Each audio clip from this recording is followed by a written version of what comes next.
Hi everyone, welcome to another episode of the Black Unicorn Red Pill. So today we're going to discuss, when did I become red pilled? So in our last video we discussed what does it mean to be red pilled.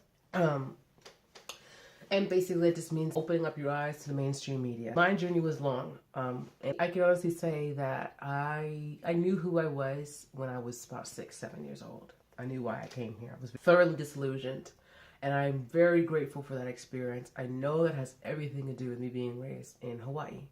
I've mentioned this before, and hopefully that'll help people understand why I talk about Black people like I'm not one, and why I even feel like I have any place to speak on this is because I see us Black Americans as I know I'm one of you, but I am not one of you. And I don't mean it in the sense that I don't feel that I am a Black American, African American. I just know that I was not raised around y'all. I remember I've been attracted to men since I was, as long as I can remember. I remember being 4 years old and finding grown men to just be like the best thing in the world, right? My father was the best in the world, and behind him were some of my cousins, my first cousins on both sides, and they were like just behind my father, and then maybe right next to them also were my great uncles. I remember even drawing pictures of him as a child, and my mom just couldn't believe that I even remembered what he looked like. Because last time I saw him, I was 2. But I love my great uncle, and he is still a pinnacle of manhood to me. It actually challenged the way I thought about manhood, because as I grew up, I realized that him and I are like the same physical size, like almost the same height, and we're the same size shoe. And I was like, wow, maybe manhood is more about just being tall, right? But I knew I loved men. I knew I wanted to be with men. I felt safe. I felt comfortable. I felt excited around a company of men. And women wasn't the same. Being around women is very insecure and stressful. I've always known who I was, a feminine girl. I always wanted to have babies. I wanted to be a mom. I wanted to be a housewife. I wanted to stay home and have a husband and love him. And before I understood what, sex was, as I realized later on that that's what I was thinking about, and in the most innocent, childish way, that's what I always dreamed of, was submitting to my man, to be his helpmate, his wife, and loving him in every definition of that term. This is what I truly desired, and nothing else. I did not want to do anything else. Just eat mangoes. I'm in Hawaii, right? Eat mangoes and oranges, and go for walks in meadows and the beautiful fruit and flowers. I used to pick flowers and put them in my hair, which is homage to that. Why I have the flower and the bow. I love pink. I love flowers. I used to, walk to school and put flowers in my hair, and I get to school and have flowers, and I'd repick them throughout the day as they died. I had bees buzzing around me, and I felt so one with the world when I did this. And going to the beach, this is me. And it was school, and it was, my mom meaning well. She instilled the new blue pill. What do you want to be when you grow up? I want to be a mom. No, you don't want. You want to work, honey. You want to go do work. Well, then fine. I'll do the work you do. No, you don't want to do the work that I do. You need to go to college, so you have more options than I do, so you can have a career. Okay, well, if mom says it, mom is right. I swallowed the blue pill. And I had experiences, out-of-body experiences, several. And I would drift away. My spirit would leave my body and drift away into the spirit realm space. And I remember encountering spirits who saw me and were like, what are you doing here, my child? You're supposed to be on earth. Go back to your physical form. And I would wake up with bruises on my body from my mom or whatever other adult, my grandmother one time, trying to wake me. And I mean, like, I remember a voice. I call her the wise woman on my shoulder. She's usually somewhere about here. And she told me, you're on this physical earth for a reason. You need to stay in the physical realm. Ground yourself, my child, and act like the other children. Being in Hawaii was very rough on a social level because the parents made their children be racist like them. Once they realized that there was a Black girl at the school, an African child at their school, these mostly Asian, Chinese, Japanese, and Korean people specifically said, don't talk to her anymore. Don't be her friend. You can't invite her over. And overnight, I lost all my friends, and I cried my little tears over it. And then, I just was like, sure, girl go her own way.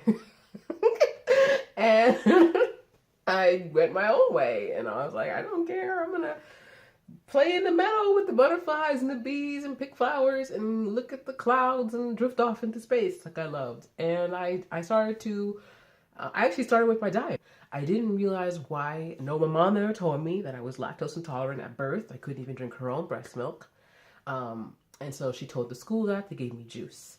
And a lot of the children wouldn't drink their milk. And so what I started doing was drinking the milk that they wouldn't drink so I could be more like them. Because I was one of the only children who wasn't drinking milk and got picked on for it. I started forcing myself on people who didn't like me so I could have some friends. I started to learn how friends were. And girls are harsh, horrible, can be horrible. I mean, we had mean girls in high school. I had mean girls in elementary. Those girls were vicious, evil. Evil is the word, and I say that because they were trained this way by their parents, and they did not necessarily have intentions to be that way, but they were very vicious, evil people towards each other, themselves, and then me.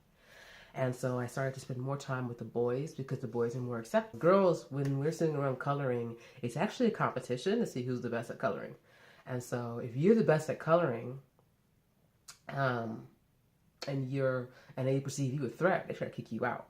You can't be better than the best. And we have our hierarchies in our group, and you follow the alpha of the group. And if you can't follow the alpha, then you gotta go. Think about Mean Girls, the movie.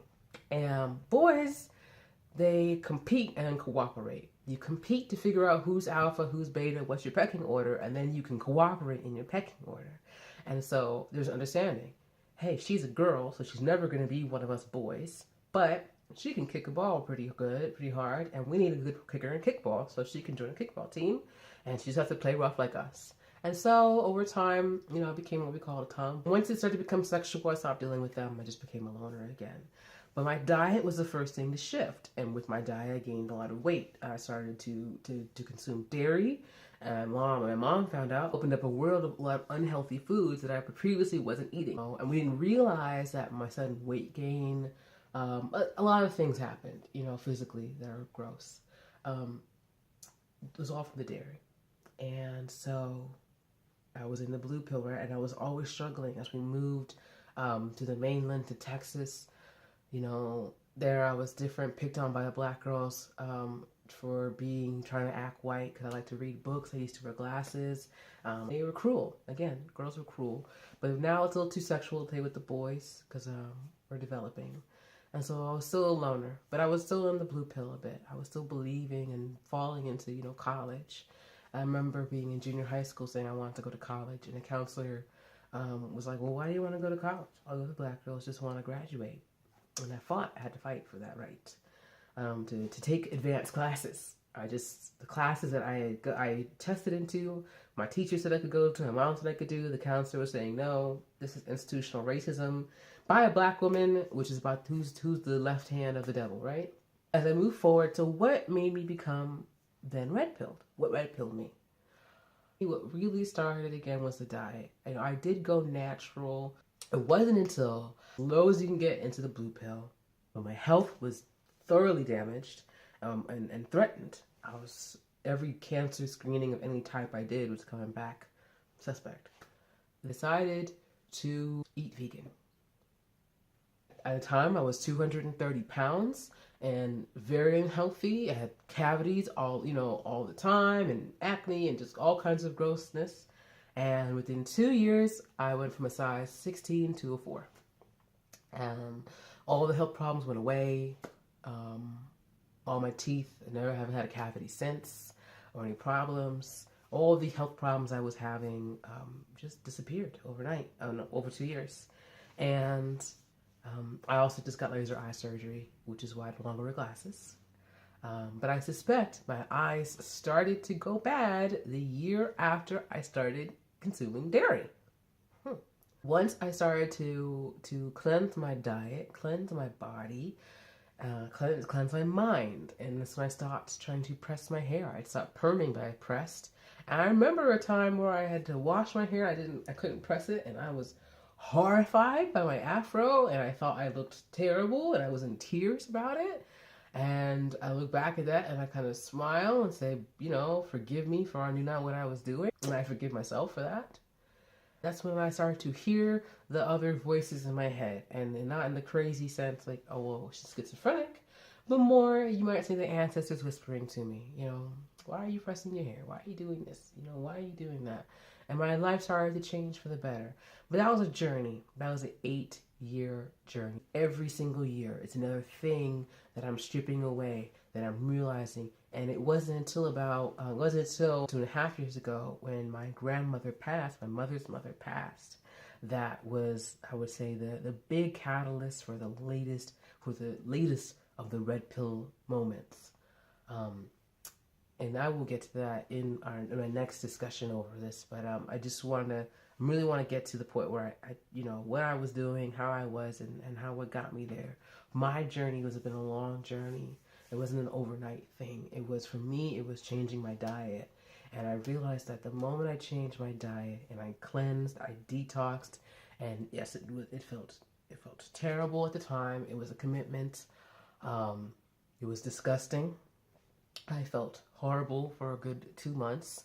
At times, I'd wake up with bad headaches, and I'd wake up feeling like I was going to throw up, and then I would go to the bathroom, and then I'd feel fantastic, you know, and I'd drink water and eat, you know, more fruit, and then I felt really fantastic. And then I go put my pants on and have to punch another hole in my belt because it was smaller, and then I just was like, I don't care how bad I feel in the morning. This is not going anywhere. And I climbed the social hierarchy, you might say, from Omega to Beta, just by no longer being that fat girl, that gross fat girl, and you know, getting rid of the glasses too, obviously, and embracing my natural beauty and loving myself. And I realized once I ate right, I could think right, and once I could think right, I could act right, and once I could act right, I could live right. And that is what I hope for people who've watched this so far. And the next video, I'm going to get a lot more into what happened after my grandmother passed. But that was the first major part of red pilling for me, was cleansing out my diet, cleansing my mind, cleansing the way I lived, and realizing the disillusionment of this white supremacist system. And I can't trust these cave devils, no matter how cruel my own people have been to me. It's just because of the history of dealing with these cave devils. But next video, please stay tuned, please be patient, thank you, and let me explain a bit more about how I became red pilled and what it meant for me. So hopefully this can help you on your journey. All right, au revoir.